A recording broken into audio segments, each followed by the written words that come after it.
Okay. Okay. Here we go.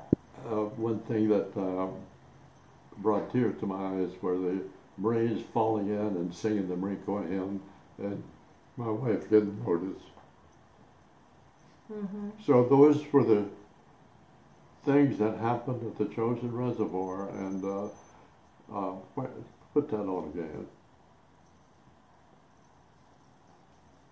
The Chosin Reservoir, that's the Chosin Reservoir, all the blue there, and it was reserve water for northern part of Korea.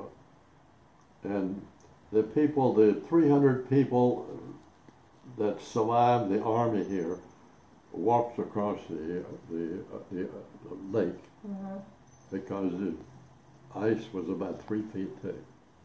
And one of our colonels wanted to find out what the situation was over with the army, so he drove his jeep across.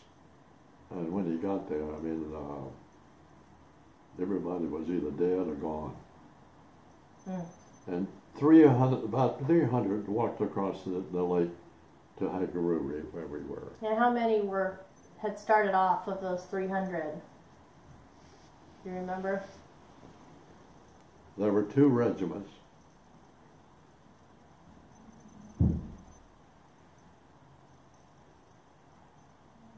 Three or 400. And no, I said 3 or 400, 3 or 4,000. 3 or 4,000 Yeah. started off, and 300 made it out. About 300 walked across. Wow. Got out. So, and then I have one more question. For the bridge, when you walked across the bridge, when you were there and you were monitoring the bridge, did you cross? I heard it took 3 days for everyone to get across. Did you cross on the first day or the second day or the third day? Do you remember? It was about the 3rd day, because I was still transmitting back to Connery. Mm-hmm. It was about the 3rd day that I got out, or late on the 2nd day, I've forgotten which. We had to wait until the very end to get the tanks across, and the tank commander did a bad job some way. I'm not sure what, but they couldn't get the tanks across, and we had to bring in our planes and I see. and destroy them. Well, do you know what day that was? This was interesting when I watched the documentary. I can tell you. I don't know what date it was. It was December, I believe, 9th, 10th, and 11th that people crossed that bridge. December 10th is Avi's birthday. Oh my God. 50 days or 50 years to the day after you may have crossed that bridge, your first great-granddaughter was born. Does she know it? I told her after I watched the documentary, I said, wow, this was exactly 50 years That's exactly right. to the day Yeah. that... Yeah. What happened, the engineers took the 5 parts that they recovered from the airdrop. They couldn't get the other 2. And they went down there and they had to use some engineering to make sure, because there was a cliff right straight down. I mean, way down. And they were able to take some of the rocks and things from the cliff and put down there and make it solid. That's amazing. So the tanks could get across, and the big vessels could get across. I would hate to be the first one to drive across that thing. No, you wouldn't. You take your chances. Yeah, that's probably true, huh? You do.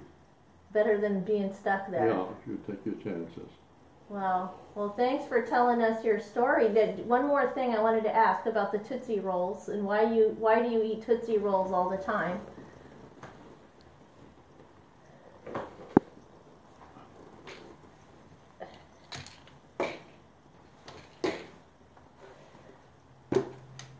Take a Tootsie Roll. Thank you, I will.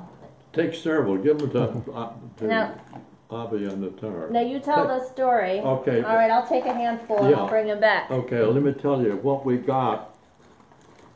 You know what gum used to come in, or good breath pills? Mm-hmm. It comes in a roll about that long. Yeah. That's the way it came. Uh-huh. They weren't these size. Right. And what happened was we couldn't open the tin cans. See, the tin cans, all of it came in the sea rations, and they were all frozen. 50 below zero. I read 50 below zero there near the bridge, and those that had tanks or heavy trucks, you could put the can on the engine, run the engine, and thaw it out. But finally, I don't know how they came, but the rumor was that the code name for artillery,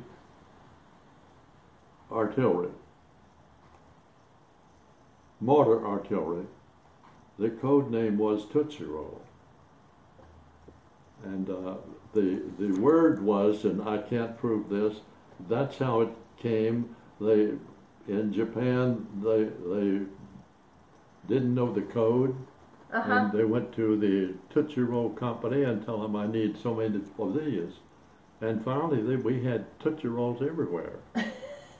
And the fighter planes, if you had a platoon on a hill over here, they'd come in and drop Tootsie Rolls. Instead of the weapons or the That's artillery right. that you needed, you got Tootsie Rolls. And finally I saw somebody eat one. I said, "Where'd you get that?" He said, "Well, here, I got a pocket full." So I put them in my pocket, and I ate Tootsie Rolls for 10 days. Because that's all you could eat. That's right. I couldn't eat because they were tin cans. Yeah. Ice, heavy ice. That's a great story. Well, it's true. And I get this, and Eric and Hella kid me about it, but they bought me a package of it. Well, I remember you handed those out one Thanksgiving and told your story about the Tootsie Rolls. I did. Yeah. Well, thank you for telling us your story. Well, I'm glad I got to sit down with you and hear it after watching that documentary and get to hear your point of view. well, later after the war, everybody, all the Marines and people that were with the Marines, just a minute.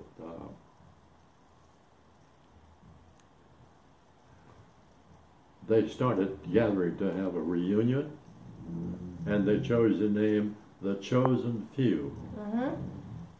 And it had a line there, what you could do if you served there. They were the only few that could do it would be the chosen few. Chosen is a lake that I just showed you. And the few is the 15,000 that was left of them. And I also heard you're called the Frozen Chosen. What? I've heard the term Frozen Chosen. Yes. Well, thank you for telling that story.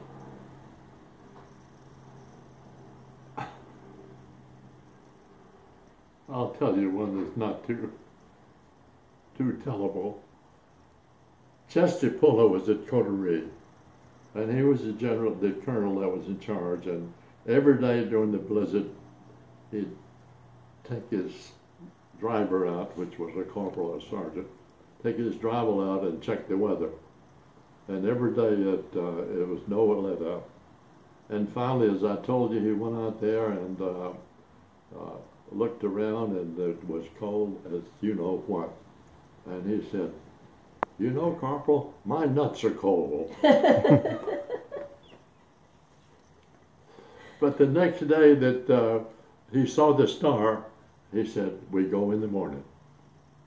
That night, about 9 o'clock, he went out to look, and he saw that one star there, and he said, "We go in the morning."